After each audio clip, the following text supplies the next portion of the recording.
Hey, good morning.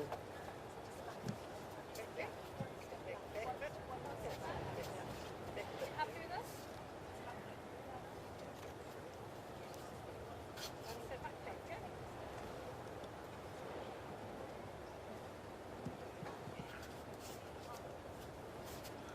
Okay, if you wouldn't mind looking to us, that would be lovely. Thank you very much. Thank you. And again, thank you.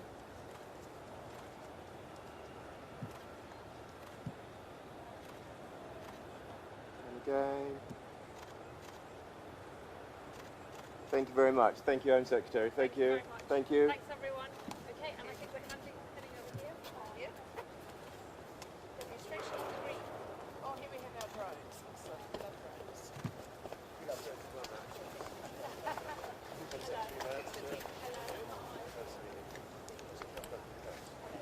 Hello, ma'am. We also have surveillance aircraft. We have marine surveillance towers and all sorts of those and targeting the big thing about this is we work with the automated industry. That's allowed us to work with but we didn't like it.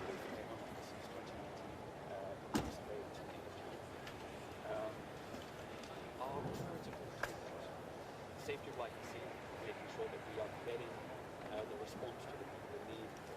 So much more powerful sensors on board. So you can see much further towards the French side, and we have radars on board to basically see the whole map of what's in the water. Yes. Yes. So,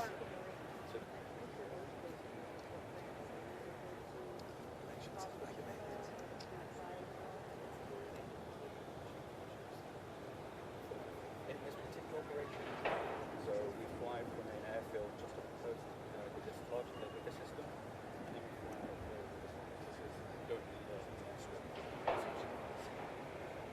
But to your question, that we have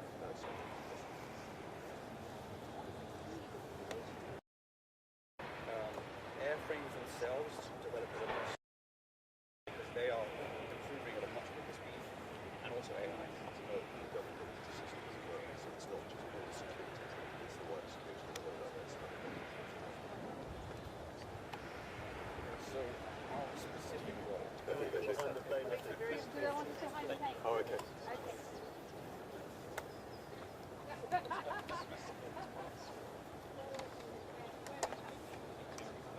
Right, oh, okay.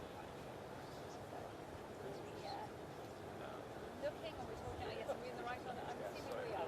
Yes, yes, I know. I think this is one of our action shots where we're looking interested. I did in my previous job, I think, just so that's one job is to give me my shooting out of road. Because it's such a big problem for us, but I don't think these are much bigger and not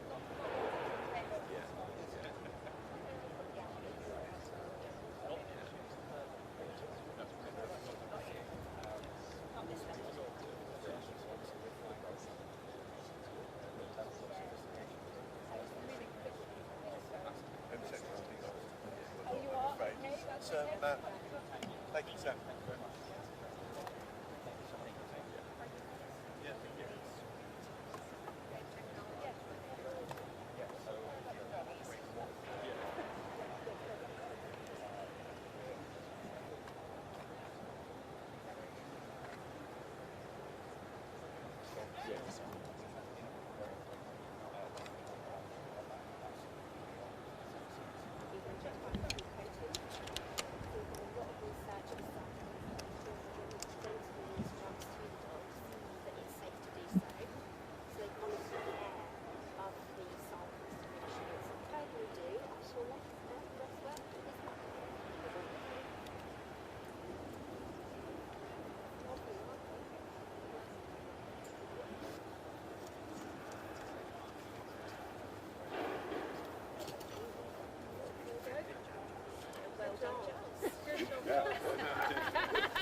here we go. Four. I'm lucky.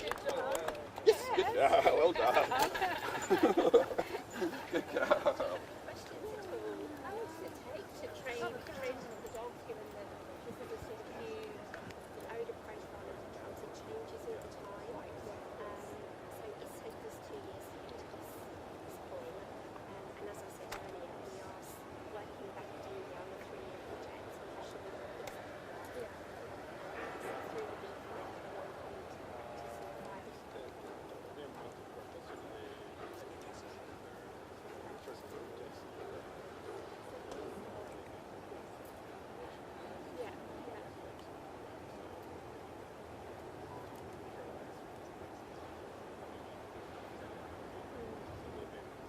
for fentanyl detection, yes, quite a bit, but fentanyl's a new area. Yes, yeah, that's the other.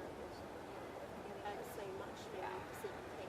So CBP is an area of what they do. They're all of our reports are true. Yeah, but it's been trying to review things. Is that what the dogs you have? Totally different. It's a new thing, right? So we started small and we're looking to grow up. Now, once we know that we've got these dog breeds as a their natural hunt range. Yeah. We don't use the pointy dogs.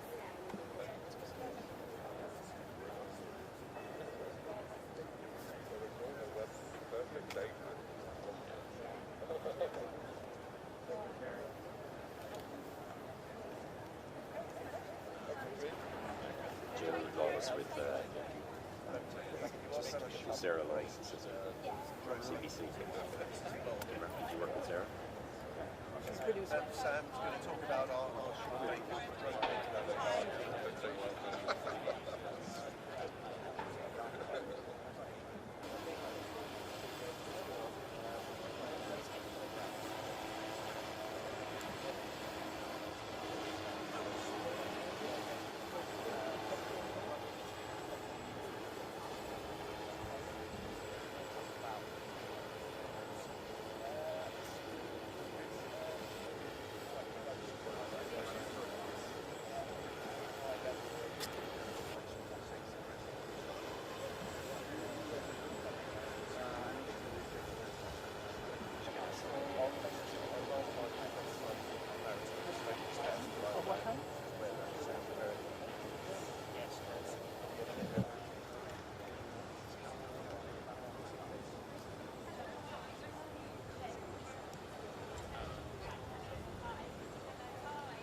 Well, no, in the when you're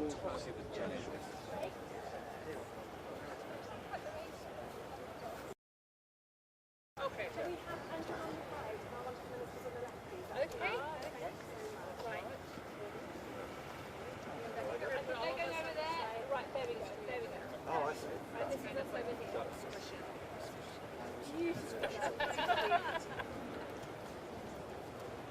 Home Secretary, straight here, please. Thank you. Lovely. Thank you very much. Thank you. Thanks very much, everybody. Thank you so much. Thank you. Thanks. Sikin and units all Oh, everywhere I go. you better have to calm us all. Lights up, I think.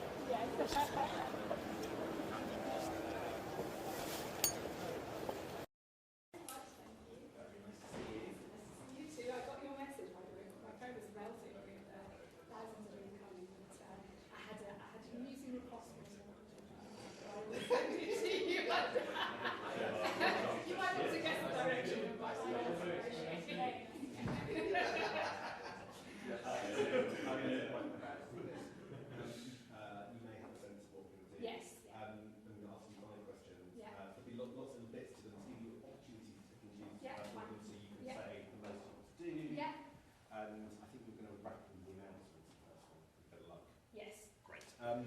Shall we, let's get on with it. It should be... We are broadcasting this back live, but it won't go out until after it's finished. Oh, wait, don't want you, sorry. I'm Looking at me, I'm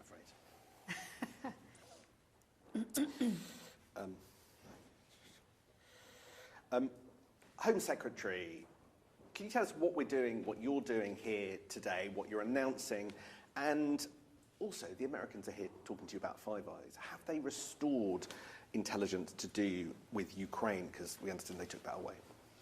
Well, look, I have one top priority in my job as Home Secretary, and that is to secure our borders. And so today I've been talking to our Five Eyes partners about what more we can do to work together to make sure that our borders are secure and that our citizens feel safe.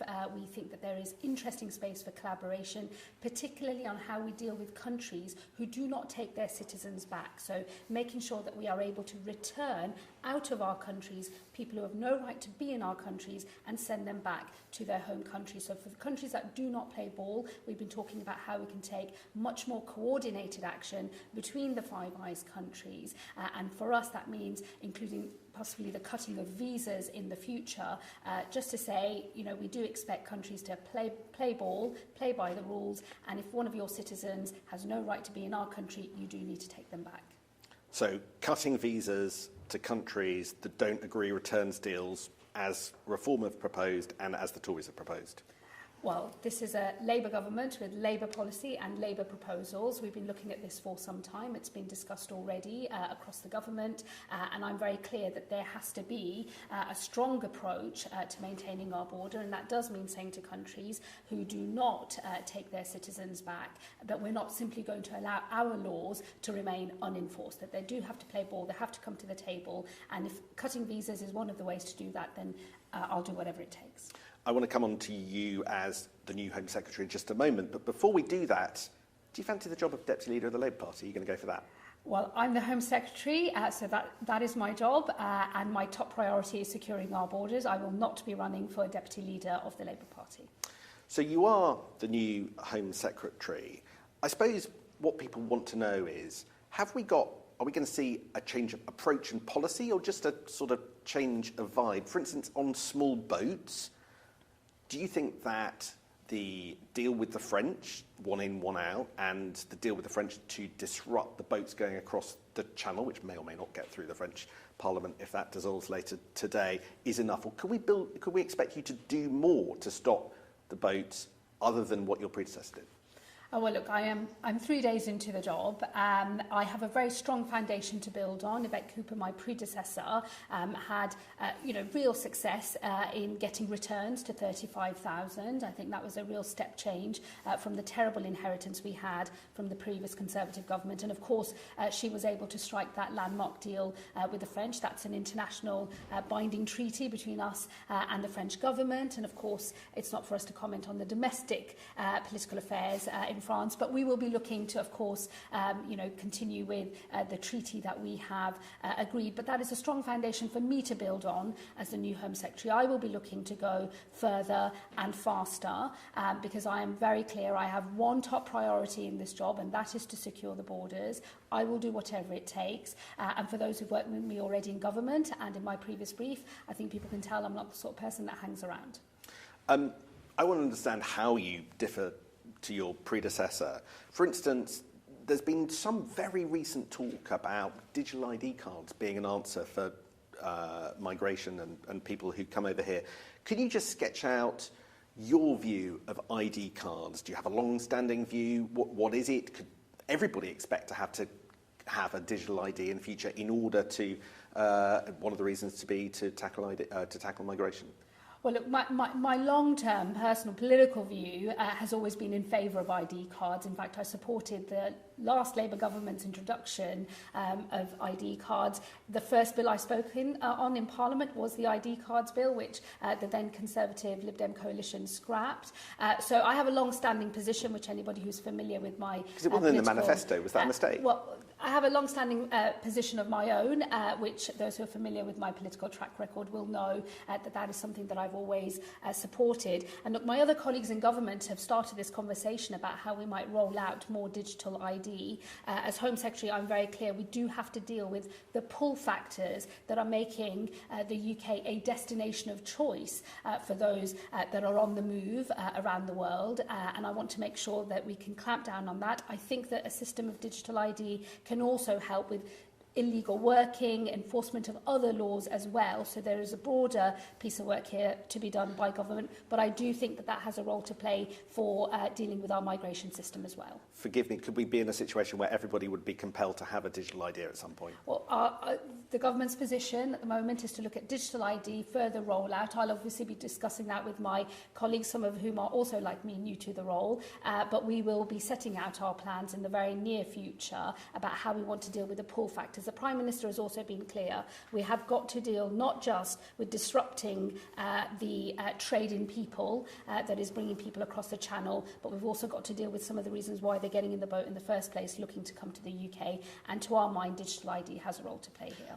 Final area. We've read a lot of briefings in the newspaper about the European Convention of Human Rights and perhaps some shifting towards that. So I just wanted to understand your view. Clearly this government is likely to update guidance to judges, particularly around some of the key articles. But give me a sense of where you're coming from on this. If the revised, updated guidance to judges meant that some of the cases in the UK end up going to the Strasbourg court, and even they were uncomfortable and suggested that we were in breach of ECHR rules, would that be a big deal? Other countries don't seem to mind it, but we've always gone out of our way to stop that happening in the past.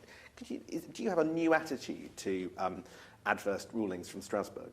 Well, I used to be a lawyer, so fighting in court used to be my background, and I've got no problem with us as a government fighting our case through the courts. We're very clear as a government that, as a Prime Minister has made clear, we won't be leaving the European Convention on Human Rights. That has other consequences that we think are not in our national interest, but we absolutely see the case for reform, primarily in our domestic legal framework, tightening up the rules. In the end, this is about how you strike the balance between human rights on the one hand and securing our borders. I do think that balance isn't in the right place at the moment. That's why we will come forward with changes to our domestic legislation and the guidance in terms of how we apply some of the convention rights legally here at home. And of course I want to have a conversation, as I started in my previous job, with international partners in Europe who are also looking for a new conversation about how we can make sure the convention itself is fit for purpose in the modern era. It is in the nature of these things that sometimes you have to slug it out in court, but I'll do whatever it takes to make sure we have the right legal framework and we can secure our borders. But with respect, I remember David Cameron saying something incredibly similar. You want reform of the ECHR, you're going to get together with partners. Nothing happens. Why do you think your approach might be any different to that of Yvette Cooper or indeed a succession of Tory governments before that? Well, I think firstly the debate in Europe is starting to change. Other countries are actually trying to have this conversation around reform of the convention. That's not been the case previously, where maybe Britain was seen as more of a lone operator, a little bit more isolated in trying to make that case. I was very struck when I visited the Council of Europe in Strasbourg just a couple of months or so ago, how much other people wanted to talk to me about Britain playing a leading role in that discussion around reform of the convention. I'm very happy to step into that space. I think that we can play a good role in moving those conversations along. So I think we're not isolated. Other countries are struggling with the challenges of mass migration, maintaining our borders. And I think that this is a useful time for us to have a refresh conversation, and I'm confident we can make more progress. Finally, how would you sum up your approach to being Home Secretary? I have one priority. I have to secure our borders, and I will do whatever it takes to get the job done. Done? Great. Very good. Camera's still on. Still sending back to all the newsrooms. Thanks very much. Thank you. Right.